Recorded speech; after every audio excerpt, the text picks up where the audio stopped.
Recent যেই রকস্টারের teaser দেখলাম, দারুণ লেগেছে। মানে ওনাকে একদম ডিফারেন্টভাবে আমি দেখেছি।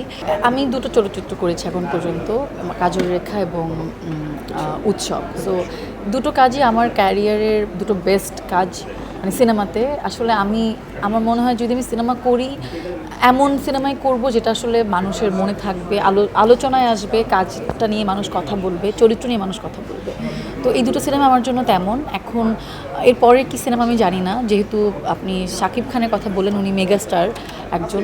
এখন মানে সে নিজেকে ছাড়িয়ে যাচ্ছে। তার রিসেন্ট যেই রকস্টারের টিজার দেখলাম, দারুণ লেগেছে। মানে ওনাকে একদম ডিফারেন্টভাবে আমি দেখেছি।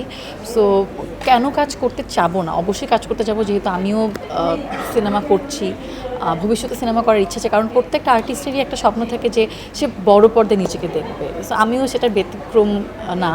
তো যদি আসলে গল্প চরিত্র আমি ঠিকঠাক তেমন পাই, অবশ্যই করবো।